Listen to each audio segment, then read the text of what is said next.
Hi hello friends, എല്ലാ കൂട്ടുകാർക്കും നമ്മുടെ അഡ്വക്കേറ്റ് അഞ്ജലി സീരിയലിന്റെ പുതിയൊരു റിവ്യൂയിലേക്ക് തന്നെ സ്വാഗതം കേട്ടോ. ചാനൽ ആദ്യമായിട്ടാണ് കാണുന്നുണ്ടെങ്കിൽ ഒന്ന് സബ്സ്ക്രൈബ് ചെയ്ത് ലൈക്ക് ചെയ്ത് സപ്പോർട്ട് ചെയ്യാൻ വേണ്ടി മറക്കല്ലേ. അങ്ങനെ നമ്മുടെ അഞ്ജലിക്ക് അർജുൻ വാക്ക് കൊടുക്കാണ്, ഞാനുണ്ടാവും തൻ്റെ കൂടെ, താൻ എനിക്ക് തന്നെ വേണോടോ എന്നൊക്കെ പറഞ്ഞിട്ട് സംസാരിക്കുമ്പോൾ അഞ്ജലിക്ക് ഭയങ്കര സന്തോഷമാണ്. അങ്ങനെ അഞ്ജലിയും അർജുൻ്റെ കൂടെ അങ്ങനെ നിൽക്കാട്ടോ. ആ ഒരു അർജുൻ്റെ തീരുമാനത്തിന്റെ കൂടെ അർജുൻ്റെ കൂടെ തന്നെ നിൽക്കാൻ വേണ്ടി തീരുമാനിക്കുകയാണ് നമ്മുടെ അഞ്ജലി. അതേസമയം നമ്മുടെ ശംഖുചക്രത്തിലാണെങ്കിലും എല്ലാവരും കൂടി ഡിസ്കഷൻ ആട്ടോ. അങ്ങോട്ട് സംസാരിക്കുന്നു, ഇങ്ങോട്ട് സംസാരിക്കുന്നു, എല്ലാവരും മാറി മാറി സംസാരിക്കുകയാണ്. മുകളിൽ അഡ്വക്കേറ്റ് രാഘവനുണ്ണിയുടെ കൂടെ കുറുപ്പുണ്ട്. കുറുപ്പിനോട് രാഘവനുണ്ണി പറയുന്നുണ്ട്, എടോ ഏതോ ഒരുത്തൻ തന്നെ രാത്രി ഫോൺ വിളിച്ചു പറഞ്ഞു, അത് താൻ എന്തിനാണോ വിശ്വസിക്കുന്നത്, എന്റെ മകനും ആ അഡ്വക്കേറ്റ് അഞ്ജലി നമ്മൾ പ്രണയമാണെന്ന് ഏതോ ഒരുത്തൻ പറഞ്ഞത് കേട്ട് താൻ എന്തിനാണോ അതിന്റെ പുറകെ പോണത്? ശരി, താൻ പറഞ്ഞല്ലോ ഏതോ ഒരുത്തൻ പറഞ്ഞിട്ടാണ് ഞാനത് തന്നോട് ചോദിക്കാൻ വന്നെന്ന്. അപ്പൊ എന്റെ മോള് പറഞ്ഞടോ അഡ്വക്കേറ്റ് അഞ്ജലി അർജുനും തമ്മിൽ പ്രണയത്തിലാണെന്ന്. എന്റെ മോൾക്ക് എന്താവശ്യം ഇരിക്കുന്നത് തന്നെ എന്നെ തെറ്റിക്കാനായിട്ട്? അവള് പറഞ്ഞത് സത്യമായിട്ടുള്ള കാര്യം തന്നെയാ, അല്ലെങ്കിലും എനിക്ക് സംശയം നേരത്തെ തോന്നിയിട്ടുണ്ടായിരുന്നു എന്ന് കുറിപ്പ് പറയാണ്. രാഘവനോട് പറയുന്നുണ്ട്, എടോ താൻ എനിക്ക് കുറച്ച് സമയം താടോ, ഞാൻ എന്തായാലും ഒരു കേസ് ഏറ്റെടുത്തിട്ടുണ്ടല്ലോ, തന്റെ മകന്റെയും അതുപോലെ തന്നെ ആ പത്മയുടെയും കേസ്. ആ ടോപ്പിക്ക് ഒന്ന് കഴിഞ്ഞോട്ടെ, അത് കഴിഞ്ഞിട്ട് അടുത്ത നിമിഷം തന്നെ അർജുന്റെയും കാവ്യയുടെയും വിവാഹം ഞാൻ നടത്തും. എന്റെ മരുമകളായിട്ട് കാവ്യ തന്നെ ഈ കുടുംബത്തിൽ വാഴും. എടോ ഇത് ഞാൻ തനിക്ക് തരുന്ന വാക്കാടോ.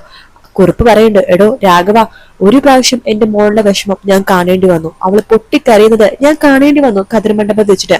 പക്ഷെ ഇനി അങ്ങനത്തെ ഒരു സിറ്റുവേഷൻ ഉണ്ടായ തീർത്ത് കളയും രാഘവ തന്റെ ഈ കുടുംബത്തെ. ഈ കുറിപ്പ് എന്റെ മോൾ ഇനി വിഷമിക്കണത് കാണാൻ എനിക്കാവില്ല. എടോ അങ്ങനെയൊന്നും ഉണ്ടാവില്ല, ഞാനില്ലേ തനിക്ക് വാക്ക് തരുന്നത് എന്നൊക്കെ കുറിപ്പിനോട് ഇങ്ങനെ സംസാരിച്ചുകൊണ്ടിരിക്കാൻ രാഘവനുണ്ണി.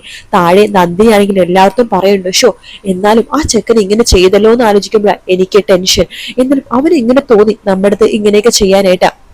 ഇത് കേട്ട് ഗോവിന്ദ പറയുന്നുണ്ട്, എന്റെ അടുത്ത് ഇത് ഈ ലോകത്ത് നടക്കാത്ത കാര്യമാണോ, ഈ നാട്ടിൽ നടക്കാത്ത കാര്യമാണോ? ആമ്പിളരാകുമ്പോ പെമ്പിളരെ സ്നേഹിച്ചെന്നൊക്കെ വരും, ചിലപ്പോ അവരെ വീട്ടിൽ വിളിച്ചിറങ്ങി കൊണ്ടുവന്ന് തന്റെ വീട്ടിലേക്ക് കൊണ്ടുവന്നതൊക്കെ ഇരിക്കും. ഇത് നാട്ടിൽ നടക്കുന്ന കാര്യമാണ്, അർജുൻ ആദ്യമായിട്ട് ചെയ്ത കാര്യമൊന്നുമല്ല. എന്നാലും അവന് വേറെ ആരെയും കിട്ടിയില്ലേ പ്രണയിക്കാനായിട്ട്? ആ അഡ്വക്കേറ്റ് അഞ്ജലിനെ മാത്രമേ കിട്ടിയുള്ളൂ എന്ന് ആലോചിക്കുമ്പോഴാണ് എനിക്ക് ദേഷ്യം എന്ന് നന്ദിയെ പറയാണ്. ആ സമയത്ത് ഇന്ദുവും പറയുന്നുണ്ട്, അതെ അതെ, അവന് വേറെ ആരെയും കിട്ടില്ലെന്ന് ആലോചിക്കുമ്പോഴാണ് വേറെ ഏത് പെണ്ണാണെങ്കിലും കുഴപ്പമില്ലായിരുന്നു, ഇത് അവളായപ്പോൾ ആ അഡ്വക്കേറ്റ് അഞ്ജലി. ഗോവിന്ദനോട് പറയുന്നുണ്ട്, അതിന് അഞ്ജലിക്ക് എന്താ കുഴപ്പം? അവള് ബോൾഡ് ആൻഡ് ബ്യൂട്ടിഫുൾ ആണ്, നിങ്ങളൊക്കെ കണ്ടുപിടിച്ച കാവ്യനെക്കാളും കൊള്ളാം. രമ്യ പറയുന്നുണ്ട്, അതെ അതെ, കാവ്യനെക്കാളും എന്തുകൊണ്ടും അർജുനെ ചേർന്നത് അഞ്ജലി തന്നെയാണ്. ഇത് കേട്ട് നിത്യയും അതുപോലെ തന്നെ മറ്റേ പെൺകുട്ടി അർജുന്റെ അനിയത്തെയും പറയേണ്ട, അതെ അതെ, അച്ചുവേട്ടന് നന്നായിട്ട് ചേരുന്നുണ്ട് അഞ്ജലി ചേച്ചി. എന്തൊരു ചേർച്ചയാ, കാവ്യ ചേച്ചിനെക്കാളും നല്ലത് അച്ചുവേട്ടന് അഞ്ജലി ചേച്ചി തന്നെയാ എന്ന് അവര് പറയുമ്പോഴേക്കും നന്ദിനി പറയണ്ടേ, എടി നിങ്ങളുടെ അഭിപ്രായം ആരെങ്കിലും ചോദിച്ചോ, കേറി പോടിയകത്ത് എന്നിങ്ങനെ പറയാണ്. അങ്ങനെ അവര് സംസാരിച്ചുകൊണ്ടിരിക്കുന്ന സമയത്ത് നന്ദിനി പറയണ്ടോ, ഷോ എനിക്കിപ്പൊ അതല്ല ടെൻഷൻ, ഇനി അവനെങ്ങാനും അവളെയും കൂട്ടിക്കൊണ്ടെങ്ങാനും ഇങ്ങോട്ടേക്കെങ്ങാനും വരുമോ എന്ന് ചോദിക്കുമ്പോഴേക്കും ഇതെല്ലാം കേട്ടുകൊണ്ട് അനുപമ പറയണ്ടേ, അവൾ ഒരിക്കലും ഇനി ഇങ്ങോട്ടേക്ക് വരില്ല, കാരണം മാനാഭിമാനമുള്ള പെൺകുട്ടിയാണ് അഞ്ജലി. അവളെ ആട്ടി പുറത്താക്കിയതല്ല നിങ്ങൾ ഇവിടുന്ന്, അവൾ ഇനി വരില്ലെന്ന് പറഞ്ഞിട്ട് ഇറങ്ങി പോയതുമാണ്. അതുകൊണ്ട് അവൾ ഒരിക്കലും ഇനി ചത്ത പോലും ഈ വീട്ടിലേക്ക് കയറി വരുമെന്ന് എനിക്ക് തോന്നില്ല, അത്ര അഭിമാനിയാണ് അവള് എന്നിങ്ങനെ പറയുന്നിട്ടോ. ആ സമയത്ത് നന്ദിനി പറഞ്ഞു, ഈശ്വര അങ്ങനെ എങ്ങാനും കയറി വന്നാ ഞാൻ എന്ത് ചെയ്യും? ഇത് കേട്ട് മുത്തശ്ശി പറയണ്ടേ, എടി ഞാൻ നിന്റെ അടുത്തൊരു കാര്യം പറയട്ടെ. മുത്തശ്ശി പറയുന്നുണ്ട്, നിന്റെ മകൻ അങ്ങനെ എങ്ങാനും കയറി വന്ന നന്ദിനി നീ നിലവിളക്ക് കൊടുത്ത് സ്വീകരിക്കണം, അതാണ് വേണ്ടത് എന്ന് പറയുമ്പോഴേക്കും നന്ദിനിക്കാണെങ്കിൽ ആകെ ദേഷ്യം വരുവാട്ടോ. അങ്ങനെ അവര് സംസാരിച്ചുകൊണ്ടിരിക്കെ തന്നെയാണ് അവിടെ അർജുന്റെ വണ്ടി വരുന്ന ശബ്ദം കേൾക്കുന്നത്. അത് ശബ്ദം കേട്ട് വേഗം ആ രണ്ട് പിള്ളേരും കൂടി പുറത്തേക്ക് ഇറങ്ങാണ്.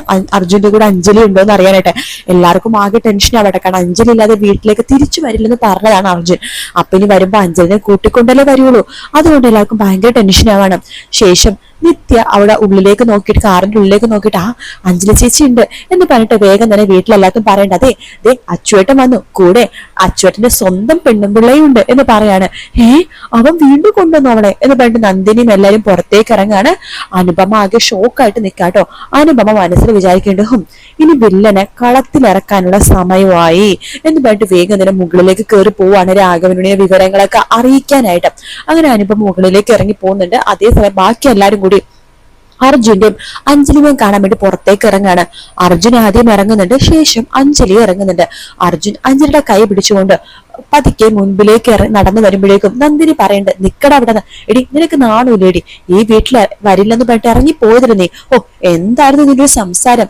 ആ സംസാരം കേട്ടപ്പോ ഞാൻ വിചാരിച്ചു ഇനി മേലാൽ നീ ഈ വീട്ടിലേക്ക് കയറി വരില്ലെന്ന്. ഓ, എന്നിട്ട് വീണ്ടും നാണം മാനൂല്ലാണ്ട് കയറി വന്നിരിക്കുക.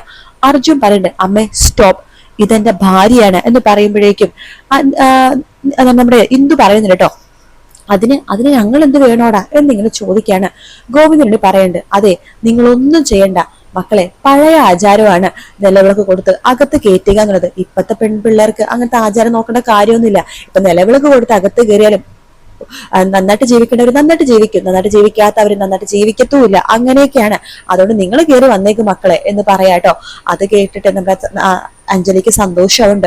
ഗോവിന്ദനുണ്ണി പറയുന്നുണ്ട്, ആ അഞ്ജലി, ദേ എന്റെ പേര് ഗോവിന്ദനുണ്ണി, ഇതെന്റെ ഭാര്യ രമ്യ, ദേ ആ 2 പിള്ളേര്, പിന്നെ എന്റെ അമ്മ, ഞങ്ങളെല്ലാവരും നിങ്ങൾക്ക് സപ്പോർട്ടാണ് കേട്ടോ എന്നിങ്ങനെ പറയാണ്. അതേസമയം അനുപമ മുകളിലേക്ക് കയറി പോകുമ്പോ രാഘവനുണ്ണിയും കുറുപ്പും കൂടി സംസാരിച്ചുകൊണ്ടിരിക്കുകയാണ്. അപ്പോ അങ്കിളെ എന്ന് പറഞ്ഞിട്ട് അനുപമ വിളിക്കുമ്പോ രാഘവനുണ്ണി പറയുന്നുണ്ട്, അതെ കുറച്ചുകൂടി മാന്യമായിട്ട് വന്നൂടെ അനുപമേ, ഞങ്ങളോട് സീരിയസ് ആയിട്ട് സംസാരിക്കുന്നത് നീ കണ്ടില്ലേ? അങ്കിള് അതിനേക്കാളും സീരിയസ് ആയിട്ടുള്ള ഒരു കാര്യം അങ്കിളിനോട് പറയാനുണ്ട്. എന്താ അത് അങ്കിളെ? ഒരു സെക്കൻഡ് എന്ന് പറഞ്ഞിട്ട് മാറ്റി നിർത്താണ്. അതെ അങ്കിളെ എന്ന് പറഞ്ഞിട്ട് ചെവിയിൽ എന്തൊക്കെയോ സംസാരിച്ചുകൊണ്ടിരിക്കുന്നു കേട്ടോ. ആണോ? അതെ അങ്കിളെ എന്ന് പറയാണ്. കുറിപ്പൊന്നും അറിയാതെ ഇങ്ങനെ നോക്കിക്കൊണ്ടിരിക്കുമ്പോ കുറിപ്പിനോട് രാഘവനുണ്ണി പറയണ്ട്, എടോ ഒരു 5 മിനിറ്റ് താൻ ഇവിടെ നിൽക്ക്, ഞാൻ ഇപ്പൊ വരാം. എടോ എന്താടോ കാര്യം? എടോ ഞാൻ വന്നിട്ട് പറയാം എന്ന് പറഞ്ഞിട്ട് രാഘവനുണ്ണി നിലത്തേക്ക് ഇറങ്ങി പോണ അനുപമയുടെ കൂടെ. ആ സമയത്ത് കുറിപ്പിന് ഒരു കോള് വരുന്നുണ്ട്. കുറിപ്പ് ആ കോളിൽ സംസാരിച്ച് ആ മുറിയിൽ തന്നെ ഇരിക്കാട്ടോ. അങ്ങനെ നമ്മുടെ നന്ദിനി പറയണ്ടേ, എന്തൊക്കെ സംഭവിച്ചാലും ഇവളെ ഞാൻ വീടിനകത്ത് കേറ്റില്ല, ഞാൻ ഒരിക്കലും അങ്ങനെ കേറ്റില്ല എന്ന് പറയുമ്പോൾ മുത്തശ്ശി പറയണ്ട, അതെ അതിന് നിന്റെ സമ്മതം ആർക്ക് വേണം? അതെ ഈ വീട്ടിലെ കാര്യങ്ങളൊക്കെ തീരുമാനിക്കുന്ന രാഘവനുണ്ണി ആയിരിക്കും, പക്ഷെ മുത്തശ്ശി എന്ന് പറഞ്ഞ ഞാൻ, അതായത് ഈ വീടിന്റെ കാര്യസ്ഥ, അത് ഈ വീടിന്റെ ശരിക്കുള്ള യഥാർത്ഥ ഉടമസ്ഥ ഞാനാണ്. അതുകൊണ്ട് ഞാൻ തീരുമാനിക്കും ഈ വീട്ടിൽ ആരൊക്കെ നിൽക്കണം, ഈ വീട്ടിൽ നിന്ന് ആരൊക്കെ പോകണമെന്ന്. അങ്ങനെയുള്ള ഞാൻ തീരുമാനിക്കാണ്.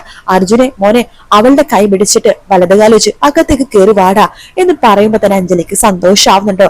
ഇതെല്ലാം കേട്ടുകൊണ്ട് നമ്മുടെ രാഘവനുണ്ണി അവിടേക്ക് വരുന്നുണ്ട്. എന്താ ഇവിടെ എന്ന് ചോദിക്കുമ്പോഴേക്കും എല്ലാവരും ഷോക്കായിട്ട് രാഘവനുണ്ണിനെ നോക്കാട്ടോ. രാഘവനുണ്ണി പതുക്കെ മുൻപിലേക്ക് നടന്നു വരുമ്പോ അർജുനും അഞ്ജലി നിൽക്കുന്നത് കാണാണ്. അഞ്ജലിയുടെ മുഖത്തേക്ക് രാഘവനുണ്ണി നോക്കുന്നുണ്ട്. ശേഷം കോടതി വെച്ച് പറഞ്ഞ കാര്യം രാഘവനുണ്ണി ആലോചിക്കാട്ടോ. പത്മ കേസ് തോറ്റു കഴിഞ്ഞാൽ രാഘവനുണ്ണി ഒരിക്കലും കോടതിയിൽ കയറാൻ പാടില്ലെന്ന് അഞ്ജലി പറഞ്ഞിട്ടുണ്ടായിരുന്നു. അതുപോലെ തന്നെ തിരിച്ച് രാഘവനുണ്ണിയും പറഞ്ഞിട്ടുണ്ടായിരുന്നു, പത്മ കേസ് തോറ്റു കഴിഞ്ഞാൽ അഞ്ജലി വക്കീൽ കുപ്പായം ഊരി വെക്കണോന്ന്. അപ്പൊ ആ ഒരു ചലഞ്ച് മാത്രമേ രാഘവനുണ്ണിയുടെ മനസ്സിൽ അപ്പൊ ആ സമയം ഉള്ളൂ കേട്ടോ. കുറച്ചേരം രണ്ടുപേരും ദേഷ്യത്തോടെ നോക്കിയതിനു ശേഷം പെട്ടെന്ന് പൊട്ടിച്ചിരിക്കാട്ടോ. എന്നിട്ട് എടാ മോനെ, നീ ഞാൻ പറഞ്ഞ പോലെ തന്നെ കേട്ടൂടാ, ഐ ലവ് യുടെ മോനെ എന്നൊക്കെ പറഞ്ഞിട്ട് അർജുന ഉമ്മ വെക്കാണ്. അർജുന ഒന്നും മനസ്സിലാവുന്നില്ലട്ടോ, ഈ അച്ഛൻ എന്തേ കാണിക്കണത് എന്നൊക്കെ ആലോചിച്ചുകൊണ്ടിരിക്കുകയാണ്. അതിനുശേഷം രാഘവനുണ്ണി പറയണ്ട്, അതെ അനുപമേ, നീ തന്നെ ഇവരെ ആരതി ഒഴിഞ്ഞ് അകത്തേക്ക് കയറ്റണം. നന്ദിനി പോയി നിലവിളക്ക് എടുത്തോണ്ട് വാ, പിള്ളേരെ പോ എന്നൊക്കെ പറയാണ്. അങ്ങനെ രമ്യയും അകത്തേക്ക് പോകുന്നുണ്ട്. എല്ലാരും കൂടി ചേർന്ന് നിലവിളക്കും ആരതിയൊക്കെ ആയിട്ട് വരുവാണ്. ശേഷം അനുപമ രണ്ടുപേരും ആരതി ഒഴിയുന്നുണ്ട്. ദേഷ്യത്തിലാണ് കേട്ടോ അഞ്ജലിനെ നോക്കുന്നത് അനുപമ. ആരതി ഒഴിഞ്ഞിട്ട് അനുപമ ആ ആരത്തട്ട് അപ്പുറത്തേക്ക് കളയാണ്. എന്നിട്ട് ആ രമ്യ നിലവിളക്ക് അഞ്ജലിയുടെ കയ്യിലേക്ക് കൊടുക്കാണ്. ആ ഒരു ഭാഗത്തോടെയാണ് ഇന്നത്തെ എപ്പിസോഡ് തീർന്നു കേട്ടോ. ആ സമയത്ത് നമ്മുടെ കുറിപ്പ് മുകളിലും ഉണ്ട്. അനുപമ എന്തൊക്കെയോ തീരുമാനിച്ച പോലെ അഞ്ജലിയുടെ അടുത്തേക്ക് വരുന്ന ഭാഗവും കാണിക്കുന്നുണ്ട് കേട്ടോ. എന്തായാലും എപ്പിസോഡ് നല്ല അടിപൊളി എപ്പിസോഡായിരുന്നു. വീഡിയോ ഇഷ്ടപ്പെട്ട ലൈക്ക് ചെയ്യുക, സബ്സ്ക്രൈബ് ചെയ്യുക, കമന്റ് ചെയ്യുക. മറ്റൊരു വീഡിയോ ആയിട്ട് കാണാം. Take care, bye bye.